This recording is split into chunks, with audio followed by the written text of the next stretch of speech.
ロロロロロロロロロロロロリコンだこの人。 Mashle is a show that as a whole just works. The premise is great, the satire is on point, and the characters are so fleshed out it is insane.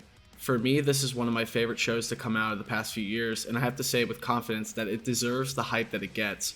Mashle takes everything we love from One Punch Man and elevates it to a 10. It is a show that knows what it's making fun of, and despite telegraphing that, it has the potential to be a great show in its own right. First and foremost, we have to talk about our main protagonist, Mash Burnedead. He is Mob from Mob Psycho 100 with Saitama's strength. He's fueled by sheer willpower and cream puffs, as he's determined to become a divine visionary. The term divine visionary is given to the student who's seen as the outmost prodigy of their class. People who are divine visionaries get a lot of money and are given a lot of good jobs from the government. Within this world, there's a big class struggle, as people who are marked are seen as people who have power, and those without marks are seen as unmarked and powerless. Those that are unmarked, like Mash Burnedead, are people that are taken away from their families. It is a form of prejudice within this world, and Mash is someone who's been kept away from his father figure.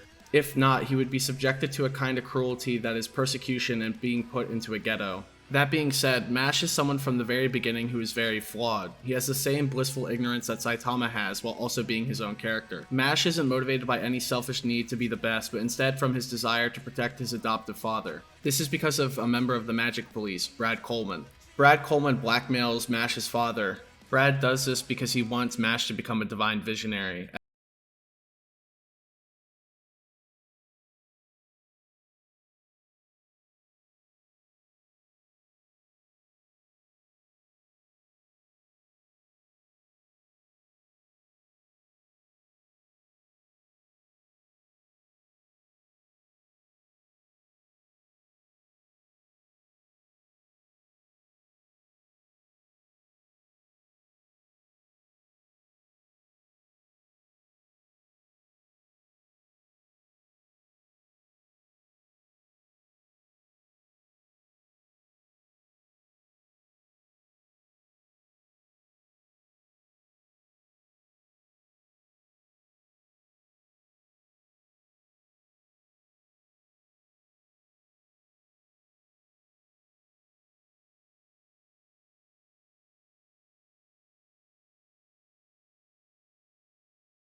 Comics are completely different, and there are different rules and things within the Mashle universe, but because of the world building and strong characters, it works seamlessly.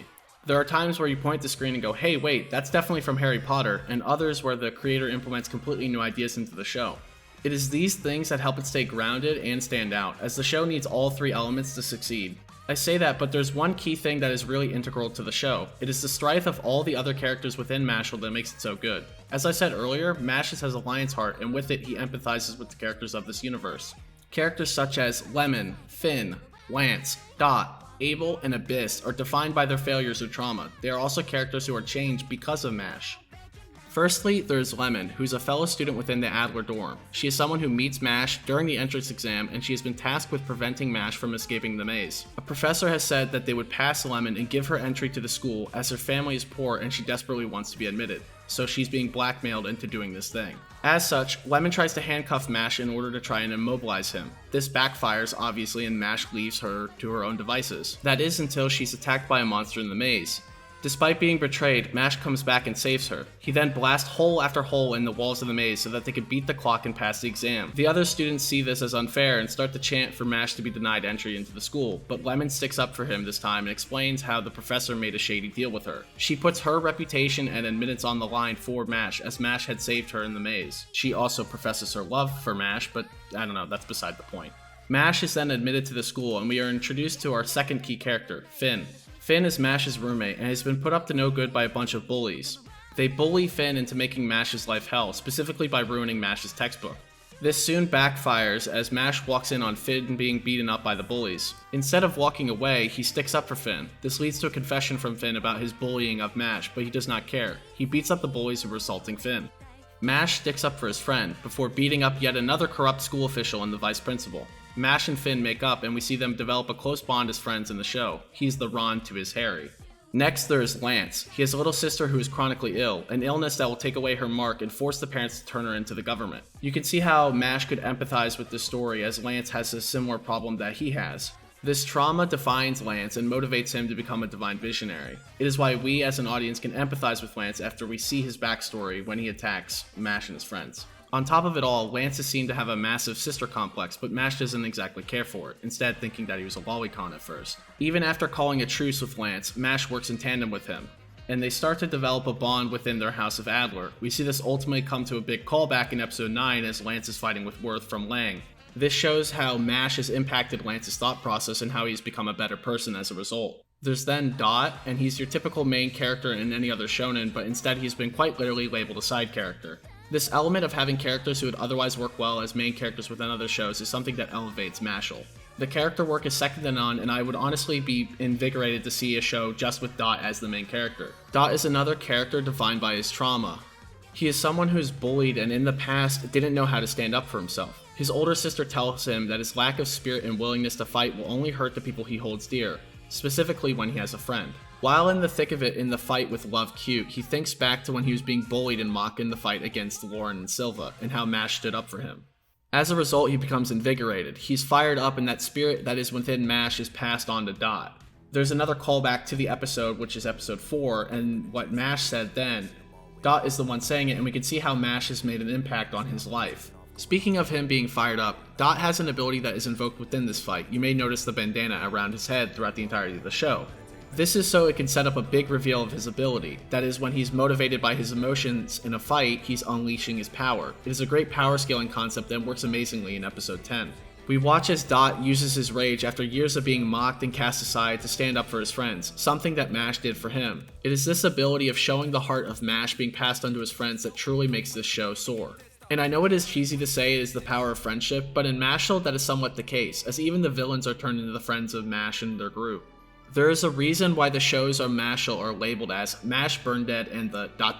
in the first season, as the story at its core is about Mash, but also the things and people around him.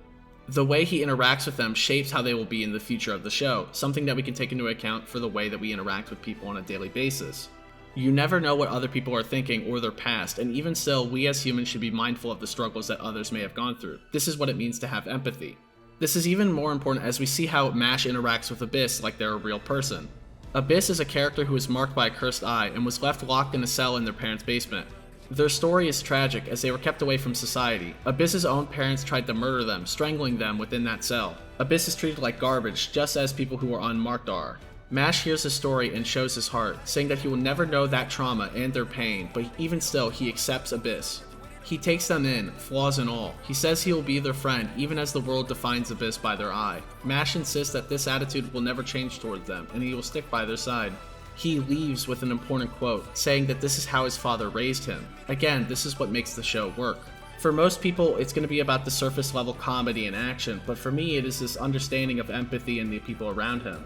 Even more so after defeating Abyss, Mash moves forward to the central antagonist of Season 1, the head of the Lang lackeys, Abel. We see how Abel was affected by the murder of his mother, someone who was kind and compassionate to those around her, despite her higher standing in life. She fed the homeless and helped them, only to be stabbed and killed while handing out food to someone who was motivated by his own selfish intentions of hoarding more food. We see how this impacts Abel and why he hates those that are less than him. It is only when Mash stands up for Abel that we see his heart change for the better. Abel thinks back to his mother and how she taught him to be kinder to others, and as a result, he's moved.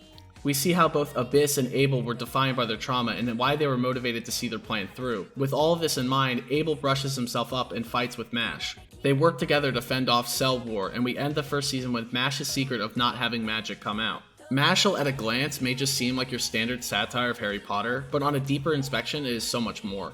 It is about the human condition and how we are shaped by the people around us at a young age. It is a story about tragedy and friendship, something that is uplifting.